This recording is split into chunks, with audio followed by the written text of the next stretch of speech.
Good morning, everybody. You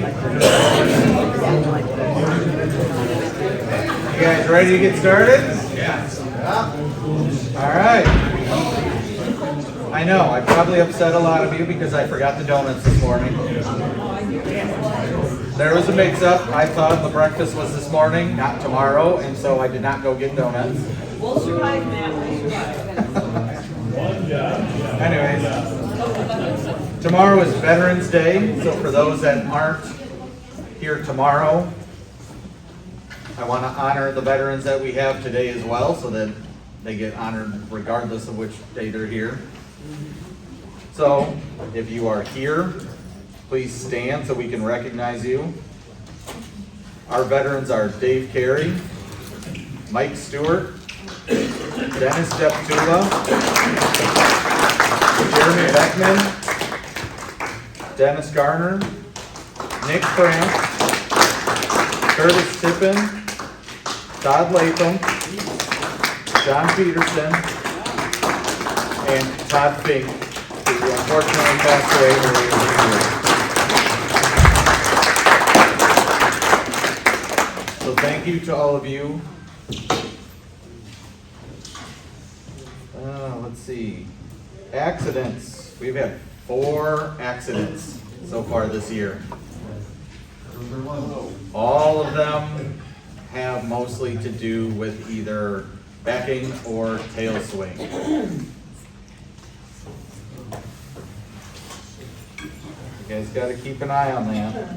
If you think it's too tight, let us know. We'll come and get you out. And if you are in a situation where you have no choice but to back up a little bit, park the bus, and walk to the back and see how close you are.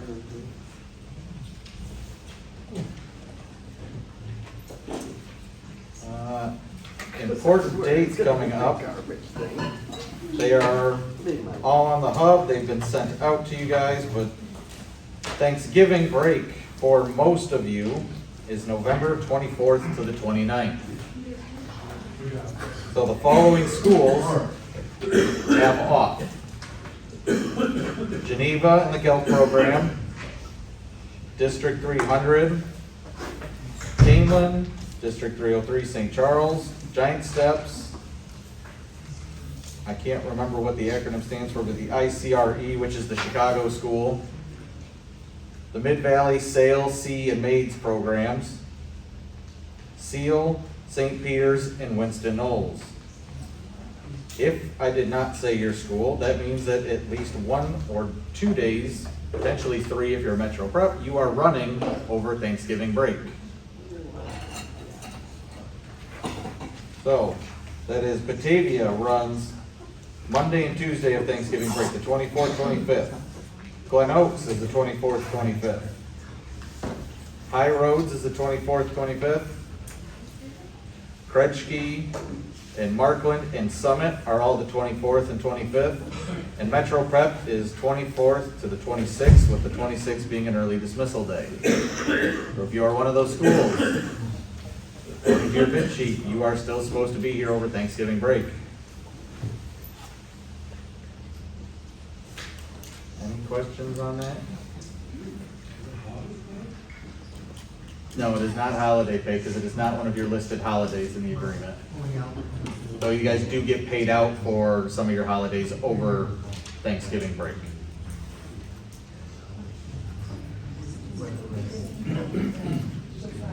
Let's see. The Christmas family that we do, we're still working on that one, so hopefully we'll have that to you. It seems like we've had a good turnout doing the a mix of the Cal's Angels and then donations to the Harrison Street School that they give out to the families. So we'll probably continue that unless anybody has other suggestions or avenues they would like to try. I'm all open for suggestions and changing it up.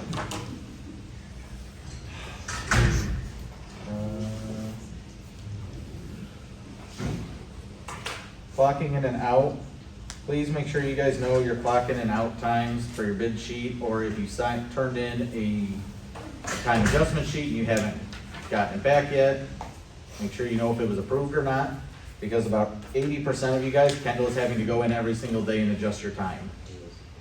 And that's a lot of added work because people are clocking in and out at the incorrect times and not turning in sheets saying that I had to clock in for whatever reason, or I had to clock out because I was running late.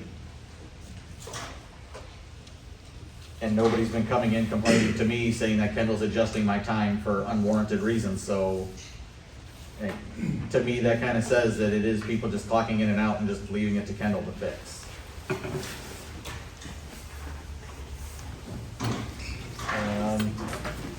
We're getting to the colder temperatures, so bays 3 and 4 need to be kept closed during the day. So if you are in bays 3 or 4, please keep those closed. So if you gotta back your bus out, back it out and then close the door again. It is a heated bay.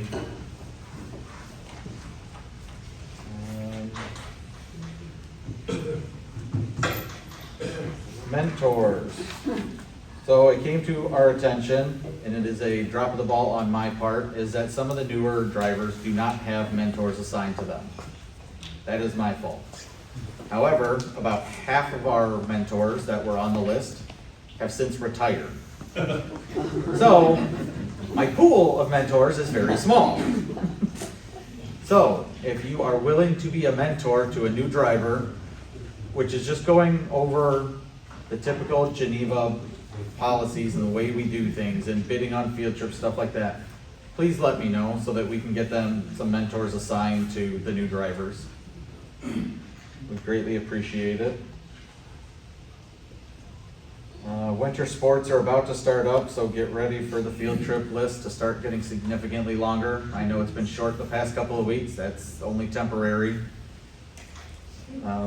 I know last I knew volleyball was still doing very good. I don't know how they did over the weekend, but the girls volleyball at the high school, you say no, Jay? Yeah, They're out? Okay.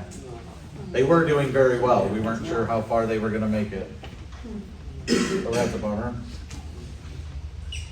What else did I have? Oh, some of you have already asked me about it, but if you've noticed it, some of the locks on the building are orange now. They got changed out because the security team and who cuts the keys for the building, I guess they have their own key making machine, and somebody went and made keys that they weren't supposed to in the machine, and they're still trying to figure out who went and made keys. But whatever keys were made, they went and changed out all of those locks, which is why we have orange locks on some of the buildings. So if a key was made that had access to that door, it got changed out for security purposes. Because I'm sure the big one you guys probably noticed is the main door got done, or a lot of the garage doors are now orange. So, or you may not have noticed at all, but you know now. And last but not least is your guys' committee election. The ballot box is in the back there. After the safety meeting, we're gonna take that into the office and it'll be put back out for tomorrow's safety meeting. I need 3 volunteers that are not currently on the committee or running for the committee to count the ballots. So if you are, yes, that would be for tomorrow. After the safety meeting, you would count the ballots. So if you were willing to be one of those volunteers, we would appreciate it. Just let me know. Did I miss anything, Brandy? Miss anything? Man, yeah, probably tell people that their ballots are in their mailbox. Yes. So, your ballots are in your mailboxes, yes. They got put in your mailboxes about 8:20 this morning. Jeremy and I went and put them in all the mailboxes. So everybody has one. So if you are missing one, let me know, because that's an issue, because then someone took your ballot.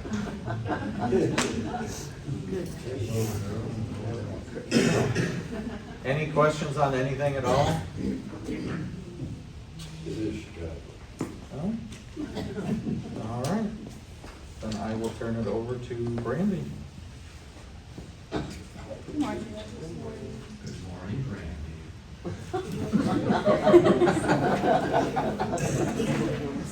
Everybody read this?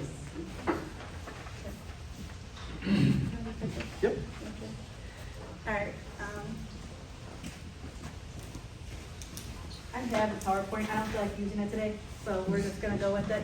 Because we've all done bus evacs before. I know last month we did all our bus evacs with our schools, and I wasn't able to do it last month because we had that speaker come in for us. So we are just going to do bus evacs again, but I'm gonna do, again, you've all driven your big bus, you're all, how many of you, and I want honest answers, please. How many of you are confident that if you needed to evacuate your bus, you knew 100% exactly what you should be doing to evacuate your kids? Completely confident that you know how to evacuate your kid. Also, the question is, how many of you know how to do a practice drill with your students? Okay, so our drivers, I did watch random videos, again, sporadically for no reason other than I was checking in on somebody, and I noticed that some of our drivers who are doing bus evacs are rushing through it, and the kids are like, why am I even here? Because literally they came in, sat down, somebody was talking, nobody was listening, and they got off the bus and bye-bye, I'm going home now. Is that the middle school? That is. So that's not our fault. Oh, I'm sure it's not. I was told the teachers were rushing it, so our next meeting, I intend to talk to them that the importance of us evacuating these kids is to practice. Because again, in an emergency situation, everybody's adrenaline's going, their anxiety is going, and we need the kids to understand that this is a serious matter. So I will address that with the principals and the teachers over when we go to those meetings once a month. So I will address that, yes. Yeah, same thing at the high school, because I was prepared to, go through all like 6 pages, Mhm. and the teachers were like, 2 to 3 minutes. Yeah. They've done this before, and I was like, oh, okay, so I just hit the, what I thought was the most important things and let them go. Well, I'll make sure to let them know that in 2 to 3 minutes, these kids aren't gonna learn what's gonna happen. They don't take 2 to 3 minutes to teach a lesson. We can't have 2 to 3 minutes to teach them proper protocol to evacuate our buses, okay? So I will talk to them. I'm gonna take certain videos from drivers, I'm gonna watch them, and I'm gonna collaborate a video, and I'm gonna post it on the hub. So if you've never done a a bus evac, you can watch those videos so that you can see do's and don'ts of how to do a bus evac. Trying to increase the number of people who actually do bus evacs, because we're supposed to be practicing twice a year. Only having field trips once a year, and only having a handful, maybe 8 of you out of 78 drivers, only 8 people actually do it. So therefore, more than half of us, more than 75% of us are not even practicing an evac drill. And that is part of being a driver, is you have to practice evac drill, okay? So I can go through the spiel, we already know it though. How to evacuate the bus, where to go, what situations to use the front door, the back door, and things like that. But what I want to focus on is SPED, okay? You may not think that you need SPED training in the sense that you have a big bus, but we actually do have SPED students who are on our gen ed buses, okay? You may not know who they are, but then again, you may do. And the whole thing is that you need to know your students, especially those with special needs. When you're going through in a situation like this, their anxiety is gonna skyrocket, okay? So you're telling the kids to hurry up, let's go, let's go, let's go. You're setting them off even more because they're not processing. You're telling them, go, go, go, get off the bus, go here, and they're like a one-step kind of direction, okay? So you need to know who your students are and which ones you need to focus on in that situation, that maybe you have them buddied up with somebody that can move them along. If you have an aide, make sure, obviously SPED buses, you know your students, make sure that you have somebody to get those students off the bus. Because you need to make sure that you are giving one-step directions, calm directions, something that they can understand. So again, when you're on the SPED buses, even big buses, just know your students so that you know how to evacuate your bus. Some of the equipment that we have, does anybody, sorry, I'm not a bug person. Has anybody ever used their cutters? Has anybody ever been taught to use their cutters? Okay. Does everybody know if they have cutters that work on their bus? Because after so many cuts, it doesn't work anymore. Yeah. I don't have one. Well, there's a whole box sitting right here. So if you don't have a cutter, I don't have seatbelt stuff for me. okay, but what if you're stuck and one of the kids I happens? just have to go. Well, no, part of one of the practices for a bus evac is to show them that you have a bus that you have a cutter on you, okay? Not on you personally, but on your bus, so that someone can assist you. Obviously, they need you as a leader to get off the bus with them to get them there safely. So if you don't have one of these, yes, you need one, okay? Big buses, at least one. You're still part of the team. You have to be cut out of there, okay? But I don't know who's been watching, the laws, but soon buses will be fully equipped with seatbelts. So whether you know it now or you know it later, you need to know how to use your box cutter, or not, sorry, not box cutter, seatbelt cutter, okay? I don't have old equipment right now. This is the oldest thing I have right now, but it's still the same material. Once we start, a lot of our equipment is about to expire, so I'll be saving them. So if you ever wanted to practice, we'll have a couple of these, and you guys can, and I probably won't do this the right way, and I do apologize, because I don't have practice either. But I did the right way. So again, you're just sliding it. If it's a good one, it's just gonna slide and cut. That's all it is, just slide and cut. But again, if you're on a sped bus and you have 8 students, you may not get through all of them with one cutter. That's why you should have multiple cutters on your bus if you have multiple students. So on big buses, you're gonna have a lot when you get the seatbelts on there. When that's gonna come through, I don't know. But they're supposed to be making that decision sometime soon. We're doing our research. Say it again. Small school buses manufactured after 2031. Well, some companies are doing it right now. Doing it right now. So some companies are doing it as we're building them. They're putting them on there whether you want it or not, because that's what it's moving towards. So again, our buses right now don't have them. Go ahead. Oh, what's the reason for that? Because I thought the buses were designed to don't need those. They're explaining that seatbelts are a safety thing, that they need to have them on their buses. We're still researching it. We're still trying to figure out everything about that. But the whole idea is that right now, yes, they're gonna require it, but they're not gonna require drivers to enforce it. Okay, so we're not gonna train you guys to go through and buckle everybody in, but at the same time, you need to understand that if they are wearing it, you're gonna have to get them out. Okay, so again, it's not something you're gonna be forced to on big buses. Small buses, it's still a yes. That is not a question. On my small buses, the seatbelt is equipped, you are supposed to be wearing that. Teachers, aides, everybody who wears them, okay? Big bus though, part of the law they're changing is that they're not going to enforce you, they're just requiring us to equip them with that. Are they gonna be lap belts or the shoulder lap? So it's a 3-point shoulder lap. It's a 3-point.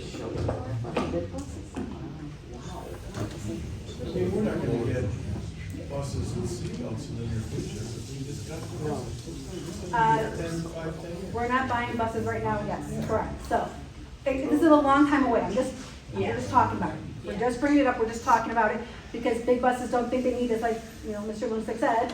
He doesn't, it's only him, who cares? The kids care. The kids care when they get off the bus, those 5-year-olds, 6-year-olds, they need someone to lead them. So they all care, you gotta show somebody, they all care, okay? You gotta cut them out, okay? Whether you like it or not, cut the drivers out, okay? Again, if you practice the bus evac, you would have gone through all of these steps, you would know that you were teaching them how to use this, how to use radio. I mean, there's times that we've seen on the news how a kid saved the driver because they got on the radio and they called dispatch, they helped the driver. Okay, so teaching all of the kids, they may not listen to you, but again, we have to go through the process hoping that someone, one person out of the entire bus is listening and they know what they need to do, okay? So that's your belt cutter. Again, I don't have a lot of material for everybody to practice it, but I will, once the equipment starts expiring. This is for GELPS buses only, small kids, okay? Our GELP buses did their own bus evac. So all GELP buses do their own bus evacs, okay? That's something I want to do everybody, but if you were to sub on it, subs change all the time. Drivers fill in on GELP, like today we have 2 drivers filling in for our GELPers. You need to know how to use this, okay? So again, if you're going out the front door, you're going to throw this out the bus, and yes, the kids have to grab the loops. This part right here is going to go on your belt, so you have 2 free hands to guide them. Unfortunately, I don't have a buckle, so I can't do it. But your loop, you're going to hook this onto you, okay? You have to, you can wrap it around you and have it onto a loop. But again, this is the loop around you, so you have 2 free hands so you can still guide them. At the end of the row, if you had an aide, there's also one here for them, so they can help guide. Okay? But again, if you're doing a bus evac, you talk to the kids about the emergency, about leaving the bus, getting them out. Again, I told you before, you're gonna use a cutter, and you're just gonna cut through the top. Okay, you're gonna cut it out. They're gonna get off, tell them they're gonna get off the bus, you're gonna get a loop, get your favorite color, pick a color, and then you're gonna get off with them. You are not gonna put this on your bus in the center. Huh? No, You I don't cannot do think the so pick either. color. You can tell them to go get, okay, I'm telling you that. I'm just telling you that. Hey, tell them to go get orange, or tell them to get a loop, because someone might not know their colors yet. 3-year-olds may not know their colors yet. Yeah, Tell them to go get a loop, yeah. okay? Yeah. But you're not gonna put this in the center of your bus and tell them, get out of your seat and grab one, and then everybody walks up the bus this way. Because someone's gonna run, someone's gonna pull, someone's gonna take them up. This is gonna be off of your bus, to get the GELP students off your bus. This is not for kindergarten or anybody else, this is just for the GELP buses. Once you're off the bus. Once you're off the bus, do not give it to them while you're on the bus, because we don't want them to fall off the steps, okay? Sorry.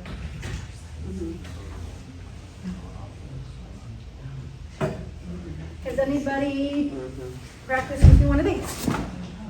The fire blanket. Okay, so they say that you're supposed to hook this up to your back of your bus. And you can use this as a slide. I don't recommend that. There's nothing on our bus to anchor this to use it as a slide. Get out of your bus and lift them out. Okay, if there's 2 of you, 2-person hold, armpit down the ground, okay? But now, if you have a student who's in a wheelchair, who cannot walk, this is what you're going to use, okay? We have a couple of students, this is a thing you need to know about your medical plan, your emergency evac plans, okay? So if you have a student who's in a wheelchair, you need to know how to get them out. Not everybody in a wheelchair needs a 2-person lift, but Gavin O'Connor does, Frankie Wright does, William Winston does not. You cannot take William Winston out of his wheelchair. Okay, he's got all these attachments, but he also has a nurse, so the nurse is gonna help you guys guide him out of the bus as safely as possible, okay? But those other students, if you have a student that's injured, you can use one of these to carry them out. If you're by yourself, hopefully you can find somebody else, otherwise you're gonna put them on here and drag them yourself to the back of the bus or front, wherever you're doing, making sure you have their head in their armpits when you're going down head first. Huh? Get William out of the back of the bus when he's in the wheelchair. It weighs like. Correct, you're supposed to. And it's just a so- nurse and. So you're supposed to be able to use that lift for him. He's gotta get out in that wheelchair. He's gotta get on He's the gotta lift. get He's on gotta the get on the lift. lift He's gotta, somehow. there's some students you just cannot get them out. Yeah. Otherwise, you're gonna stay on there until the emergency vehicles get there and help you get out, hoping that that bus is not gonna catch on fire. Well, that's what I was thinking. It's just, Yeah, if what, it's- his bus is, go ahead, are you gonna come up and say something? Yeah, I was gonna chime in on that one. So if you've got a kid like William Whiston, Yeah. where he has to go in the chair, you're not gonna use the electrical controls on your wheelchair lift. You're gonna use the override, Yeah. because you're gonna get him out of that bus a lot faster than if you're sitting there holding this button waiting Yeah, for it to go down. Crank, okay. Oh, that makes sense. All right. So you're gonna use the emergency relief handle Yeah. and you're gonna lower him down that way. And then the nurse assists. But he is our only student that is a situation like that, and Yeah. they know. Okay. So for 2-person lift, does anybody know, besides these two, because they had actual hands-on training with me last year, does anybody else in the room know how to do a 2-person lift evacuation? So, Here she is. Dolly cannot get out of the bus without your assistance. Okay, you can call her Susie, Sally, I don't care what you call her, but she cannot get out of your bus without your assistance, okay? So, can you guys come? Okay. So, they're in the wheelchair, okay? If you have an aide, there's gonna be 2 of you trying to get them out, okay? I'm gonna put them here. Hopefully she stays, she does not go into, but you can have your fun with that. All right, she's gonna be in, they're gonna be in the wheelchair, okay? You're going to unstrap them, and then you're going to carefully lift her up. Someone's gonna grab them from underneath the armpits, and the other person's gonna grab them from underneath the knees. And you're going to pick them up and lay them down in the fire blanket. So lift Dolly up and put her on the. Okay. Now with doing that, Okay, great. okay, so are we in the back of the bus this way then? No, we're gonna be in the back of the bus. Okay. So we're gonna drag the blanket all the way to the door, okay? After they drag it all the way to the door, somebody has to get off the bus, okay? I don't suggest you jumping out of the bus, but if that's what you have to do, jump out of the bus. Otherwise, the person who's at the head can get off and go around, and then that person who's at the foot can go this way, okay? And then you're going to lift supporting, you're gonna support the head, okay? And again, you can stand on this and make it a slide, but you're gonna do this as safely as possible to get them off the head, but you're gonna support the head. Okay, But so, At that point, I'd be here. Correct. Because I'd be down below. Yeah, I and would you'd be with there. her. Yep. Yeah, so well, I'd be there's down not gonna be below. 3 of us on the bus, but Yeah. yes. Yeah, I If it's would one be- person, you're dragging them out, okay? Same time though, if you're by yourself, clearly you're gonna wanna go with the head first. Okay? You're taking the head first and you're supporting them and dragging them out, okay? Also knowing though your students, so Gavin O'Connor, he needs to be wrapped up. His extremities get so cold, so in the wintertime, if you were to take him out of the bus in the freezing cold with no covers, he would freeze. Like his limbs, like we did the training in the middle of winter, and he was so we had to warm him up. We had hand warmers, we had gloves, we took off our jackets, and we were on the bus trying to do this. So that's why I say you need to know your students and what is needed. So on Gavin's bus, there are hand warmers. Okay, so if you go into your medical plan and you notice that your students have that extremities, if you don't have that information, we'll get it. But if their extremities are to where they're gonna get cold real soon, you need to have those hand warmers on your bus so that you have the materials to keep them warm. Okay? I don't know if you have a blanket on this bus, but again, that's one, go ahead. Let's say that you had a gym bag or something with a blanket in it. Yes, so all of the sped buses have a bag like this. Yeah, no, it's fine, I'm opening it, this is everything that's usually on the bus. Every small bus has a red bag like this, and it's got the blanket in there. Sometimes they have a little circle blanket, so for the smaller kids, they have the rope right here, they have the cutters, so everything's equipped inside this bag. Big buses don't have that. But again, you're going to lift them from the armpits, lift them from the legs, and then you're gonna drag them out, and then get them to safety. At this point, you're not gonna have the wheelchair. So you're gonna 2-person lift, thank you guys. You're gonna 2-person lift to the safety, and then you're gonna just wait for anybody to come get them. Any questions? Again, if you're by yourself, you're just going to, on the armpits, and you're just gonna take one part at a time. Okay? Does that have loops you can wrap around your wrist? Because I highly doubt most The people only have. thing you have are these hooks. Okay. That's it. So you can hold them like this, you can wrap, but again, I know some of these kids are big, but that's what you're just doing the best you can. Okay? The most important thing is you want to protect their head, their upper body. Okay? I mean, if they're not walking, that's why they're in a wheelchair. I mean, not that they're or anything, but their legs can flop down, but their head and their torso, you have to protect that. This is all based on the fact that you gotta get the kid out of the bus because you have a problem, right? Correct. So you don't necessarily, or then you get in an accident, you're not, hey, we gotta get out. Nope. This is if you have to evacuate the bus. There's something wrong. Something's wrong, fire or whatever, but yes, if you have to evacuate the bus. Obviously, if someone's injured, we don't recommend you moving them whatsoever. That's why the emergency vehicles have to be there. With that being said, you should be calling us, if you're on it the weekend, I mean, obviously you're gonna call 911. I mean, calling us on our cell phones is gonna take more time than you just calling 911.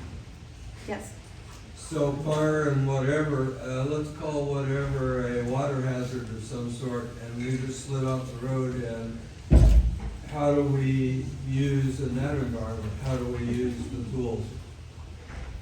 In other words, if you're in water with a wheelchair and you gotta try to, go ahead. right. But, yeah, water is intruding and. It's not a floating device, it's not gonna help That's you right. float the child. No, I didn't think so. But again, it can help them get them out, but depending on where it is, you're treading water and swimming and holding their head up above water. Right. But again, this is just assisting you to get out of the bus. That's all it's doing. I'm just trying to get us to talk through a scenario so we don't wing it. So yeah, you go into aquatic mode, you're doing lifeguard stuff. Getting them off the bus, that's your tool. Yes. Okay. I got it. Okay. Any other questions about this device? Trying to get them out of the bus? Okay. She's gonna lay there for a minute. He's fine.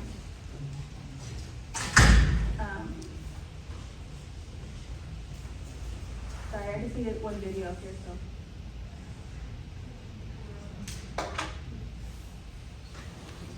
The most most likely scenario for all these, this stuff is like tornado, like if a tornado comes or something, you gotta evacuate everybody to Berlin. Yes. Again, if your student is in a wheelchair, so your bus is not damaged and your student's in a wheelchair, the thing you want to do is use the lift and keep them in the wheelchair. Okay, so if you don't have to take them out of the wheelchair, do not take them out of the wheelchair. If your lift is not moving electronically, then you can do it, like we said, you have pumping it, okay? Keep them in the wheelchair as much as possible. But if you're in a situation where you cannot take that wheelchair with you, that is when you're using this. Okay? So again, in a scenario where you're in a tornado, again, as fast as you can, get them off the bus and just go to safety. And then obviously get them out of that wheelchair so they're in the low ground. If you're closer to the buildings, most of us are going to be within district and go to a building. It's those smaller buses that are out, and Gavin, who goes to the city, this is something you guys gotta need to know. Unfortunately, the driver and monitor aren't here today, but they'll be here tomorrow, so you can listen tomorrow. But again, this is more or less, not everybody drives big buses every year. So again, you knowing how to use it, if you decide to go to a small bus, is important information to know.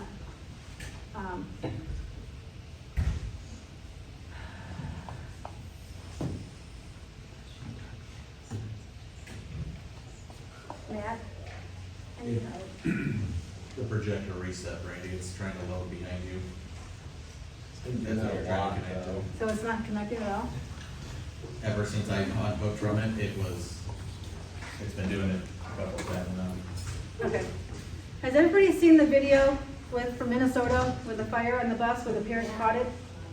Yes. Yes. Okay. So I wanted to show that video so that we could assess what we saw and how it was, so that we can know, because again, when the student, I never saw the driver get off the bus. I don't know where that driver was in that video.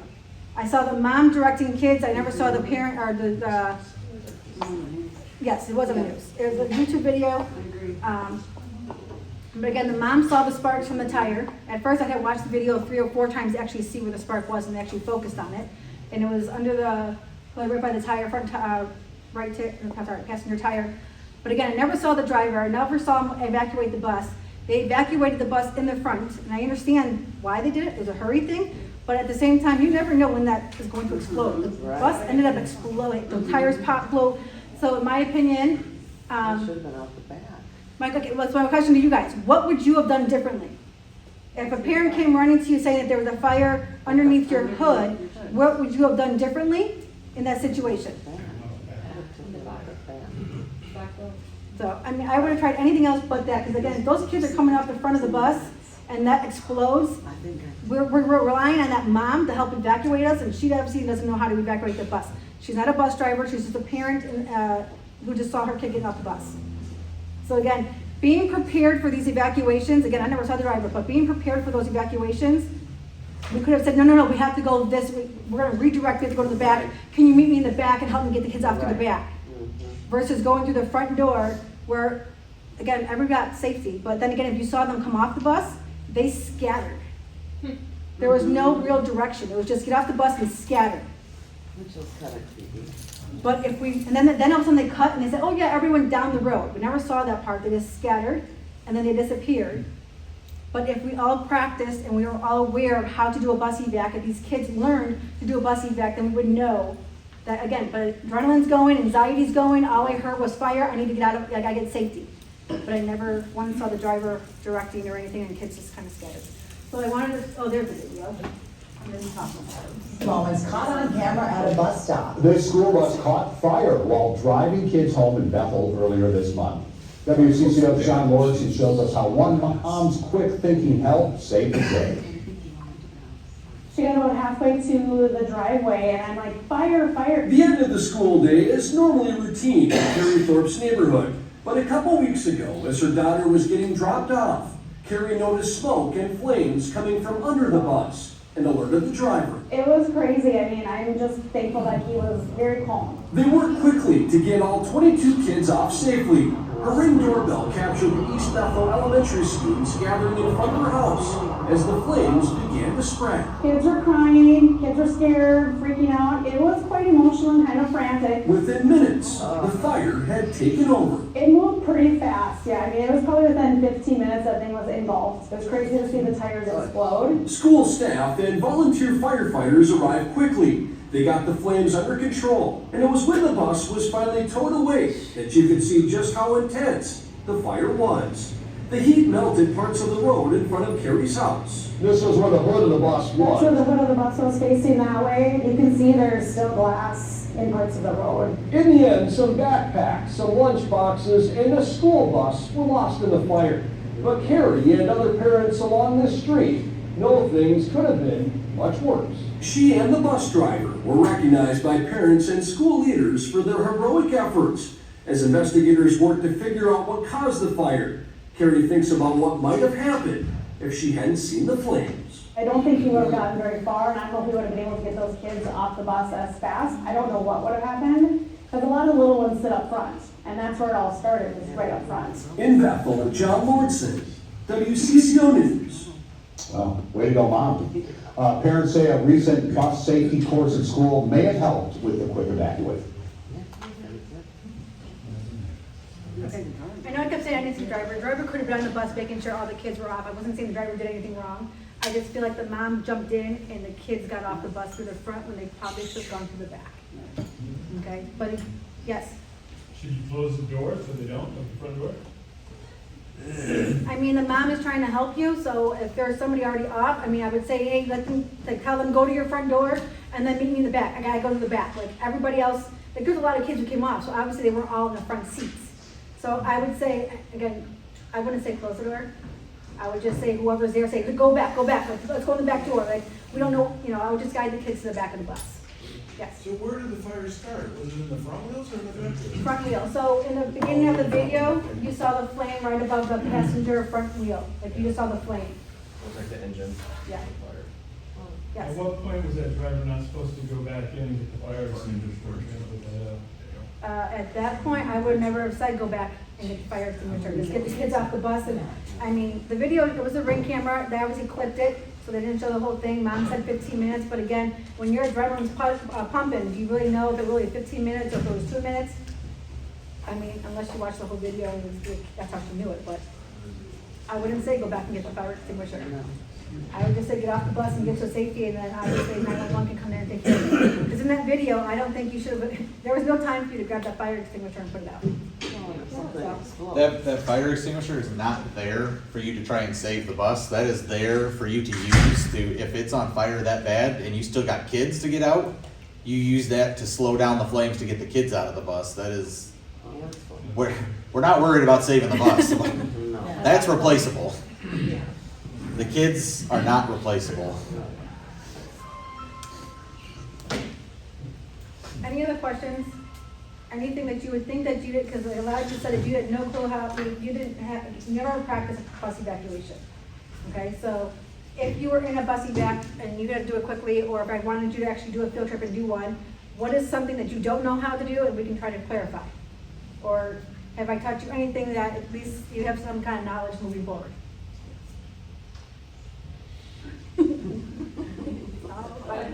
All right, so then next year, we're gonna all volunteer to do bus evacs and practice.